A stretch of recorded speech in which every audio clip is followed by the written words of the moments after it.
Halo teman-teman semua, teman-teman FPB, sobat FPB dimanapun kalian berada.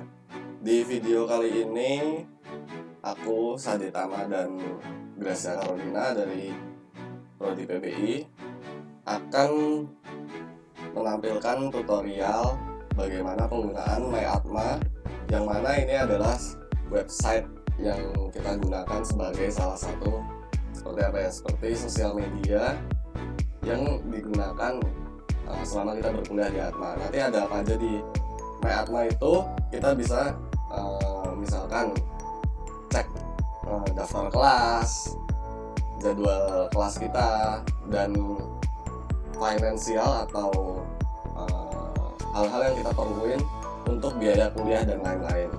Oke, kita mulai dari pertama. Ini cara masuknya. Cara masuknya, ketik URL blog di atas ini, myatma.atmajaya.ac.id. Lalu kalian akan masuk ke tampilan seperti ini. Untuk masuk login ke MyAtma ini sendiri, itu dengan menggunakan user ID. User ID-nya itu kalian dapat dari, kalau saat kalian mahasiswa baru daftar ulang itu, nanti akan mendapat kampus ID dan student ID. Dan itu sudah ada akunnya yang terhubung ke MyAtma ini. Untuk masuk ke sini itu menggunakan student ID. Student ID itu ditandai dengan adanya seperti ini, 12018000223. Nah, ini user ID atau student ID saya. Cara membedakan student ID dan kampus ID itu 5 digit di depan. Kalau student ID menggunakan 12018. Kalau untuk angkatan saya, karena saya angkatan 2018, jadi 12018. Kalau kalian mungkin mahasiswa baru menggunakan 12020, jadi 1 2020. Terus masukkan password. Passwordnya apa? Silahkan ketik.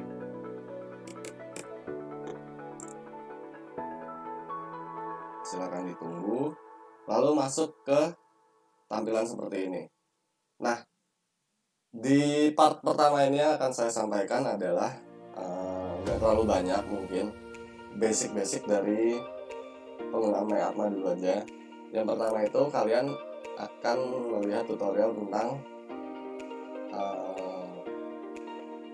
bagaimana cara mengecek jadwal perkuliahan kalian, terus bagaimana cara mengecek kehadiran kalian sama perkuliahan, dan ya nanti sambil jalan kita lihat yang lain.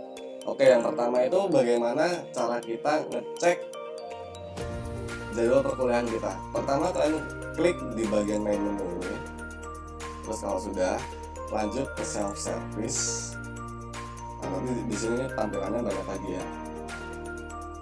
Terus kemudian kalau mau ngecek jadwal itu kita di enrollment. Nah, di sini ada 6 bagian lagi. Terus klik yang di My Weekly Schedule. Klik di sini. Nah, nanti akan muncul nih jadwal kalian. Ini kalau jadwal saya ya. Ini jadwal mingguan kalian, jadwal rutin tiap minggu mata kuliah apa aja. Nah, untuk kan ini di sini tampilannya cuma kayak kode mata kuliah, jamnya sama gitu, sama tempat kelasnya. Kalau kalian mau full itu IKW 307 itu apa sih? Terus misalkan IKW 207 itu apa sih? Kalian klik di display option, itu ada show class title sama show instructor. Nah, ini buat kalian tahu dosennya siapa aja gitu. Jadi yang ini untuk kalian tahu IKW 307 itu apa, nama kelasnya apa, dan bawahnya ini untuk dosennya siapa. Terus di refresh kalender akan tampil seperti ini, jadi lengkap banget. Ada 3, misalkan yang ini hari Senin, jadwal saya IKW 307A, Curriculum and Materials Development. Terus di sini ada jamnya, ada tempat kelasnya, dan ada nama dosennya. Oke, itu untuk melihat jadwal. Kemudian nanti nih, kalau misalkan UAS atau UTS kalian sudah selesai, bagaimana sih kalau kalian mau hasil ujian kalian atau hasil nilai kalian lah selama 1 semester ini mungkin. Terus caranya gimana? Boleh kalian balik lagi ke main menu self service, terus lanjut lagi ke academic records. Oke, udah sampai sini ya. Terus kalian ini sebenarnya bisa cek di ini, langsung ke my course history. Nah, nanti di sini lengkap nih. Ini kalau saya kan mata kuliah yang sudah beres banyak, nanti akan keluar semua di sini. Terus kalau kalian mau lihat mata kuliah per semester, lanjutnya ke my result. Nah, di sini jelas undergraduate ya. Terus kalian tinggal pilih nih di sini mau semester berapa yang kalian lihat, misalkan ganjil 2018-2019 atau genap 2018-2019. Nah, misalkan yang ini ya, kita lihat yang semester event tuh ganjil. Nah, ganjil ini semester 1 saya, nilai di semester 1 saya. Caranya tadi ya, kalian klik self service, academic records, my course history, terus lanjut ke my result. Nah, terus kalian pilih di sini nih mau semester berapa, misalkan semester ganjil 2018-2019. Terus show. Nah, kalian lihat akan tampil seperti ini nanti nilai-nilai kalian. Nah, ini nilai saya ya, bisa dilihat secara detail, nilai D. Nah, terus di bagian penilaian ini nanti akan ada kartu hasil studi. Kartu hasil studi itu biasanya kalian akan perlu buat misalkan ya daftar beasiswa, daftar ormawa, atau biasanya ada keperluan lain sih. Caranya gimana? Tetap di halaman yang ini, terus kalian klik print KHS. Nanti akan dialihkan ke halaman lain bentuknya PDF. Nah, akan muncul seperti ini, kartu hasil studi atau transkrip nilai lengkapnya. Seperti ini tampilannya. Oke? Semoga kalian paham. Terus lanjut ke yang berikutnya. Itu cek daftar kehadiran ya. Daftar kehadiran ini kalau kalian mungkin di kuliah online ini nggak terlalu terpakai secara signifikan. Mungkin nanti kalau offline kalian bisa pakai. Ya buat apa ngecek yang lain-lain. Misalkan kalian ada hari yang berhalangan beberapa kali, itu kalian bisa ngecek di sini. Gimana caranya? Itu pertama kalian ke main menu, lalu self service, kemudian academic records, lalu lanjut ke attendance roster. Nah, ini akan muncul seperti ini. Kalau ini di semester genap 2019-2020, nanti akan muncul nih di sini kehadiran kalian sudah berapa persen, berapa kali. Kelihatannya di mana? Yang di sini bagian as of date attendance. Misalkan di sini sudah 93%, 100%, 86%, 93, 93. Nah, itu menunjukkan berapa kali kalian hadir presentasi kehadiran kalian di mata kuliah itu. Nah, perlu diingat ya teman-teman, kalau minimum kehadiran itu 75%, artinya kalian hanya memiliki jatah tidak mengikuti kuliah atau absen selama 3 kali absen. Oke? Itu diingat ya teman-teman. Ini aja kalau basic info dari saya, dari Sabi sendiri. Akan dilanjutkan oleh Kak Gracia Carolina dari PBI 2017 untuk menjelaskan bagian-bagian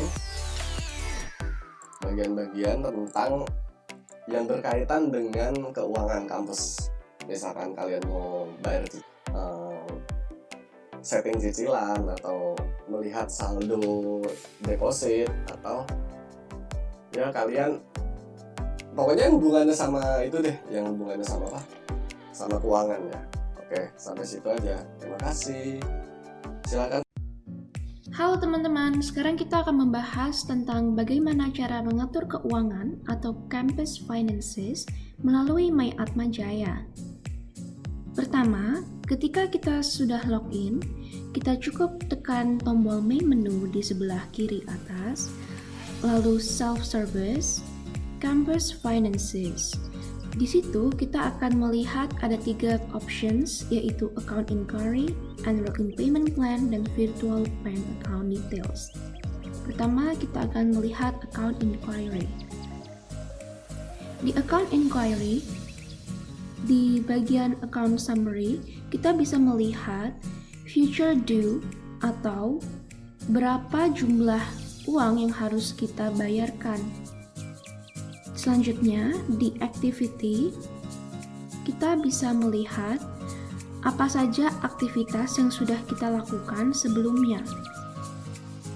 Selain itu, di charges due, kita bisa melihat berapa jumlah uang yang harus kita bayarkan di tenggat waktu tertentu.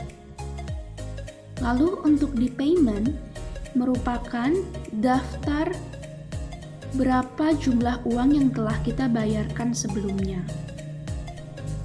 Selanjutnya, kita akan membahas tentang enroll in payment plan. Teman-teman akan melihat seperti ini di layar. Bisa dilihat, kita bisa mengajukan cicilan untuk BKP maupun SKS, namun pastikan Anda memilih sesuai dengan angkatan teman-teman. Untuk contoh, saya akan mencoba mengajukan cicilan untuk BKP, lalu tekan next, dan akan muncul seperti ini. Secara default memang 4 kali installment, tapi kita bisa ganti kotak tersebut menjadi, contohnya saya pilih 3 kali, dan tekan calculate installment. Nanti akan berubah sesuai dengan jumlah installment yang kita inginkan. Apabila ini sesuai dengan keinginan teman-teman, bisa langsung saja ditekan tombol next. Setelah menekan tombol next, akan muncul seperti ini. Pastikan teman-teman menekan atau mencentang yes, I have read the agreement. Lalu enroll. Apabila muncul seperti ini, berarti sudah sukses. Saya akan ulang untuk cicilan SKS. Langsung saja saya tekan. Jadi ini contoh kedua. Oke, SKS saya pencet next. Dan sama seperti tadi, secara default 4 kali, tapi saya akan ganti contohnya menjadi 3 kali. Lalu saya tekan next, dan bisa dilihat di situ apabila sudah sesuai, jangan lupa tekan yes, I have read the agreement. Kalau tidak akan muncul seperti itu. Lalu tekan enroll, dan sekali lagi ini berarti berhasil. Lalu selanjutnya kita akan membahas tentang account inquiry kembali di charges due. Jadi karena kita sudah melakukan pengajuan cicilan, maka charges due-nya pun berubah menjadi 3 tanggal yang berbeda. Bisa dilihat di situ. Jadi untuk pembayaran pertama sebelum tanggal 4 harus bayar sebesar itu, lalu tanggal 5 di bulan selanjutnya. Ya, teman-teman bisa melihat sesuai dengan layar teman masing-masing. Dan pastikan tidak terlambat membayar agar tidak terkena denda.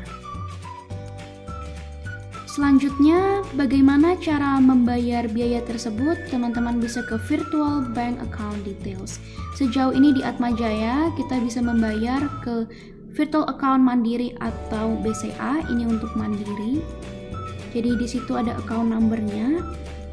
Lalu bila kita tekan panah ke kanan, itu halaman kedua, ada informasi mengenai virtual account BCA, dan itu ada account number-nya juga.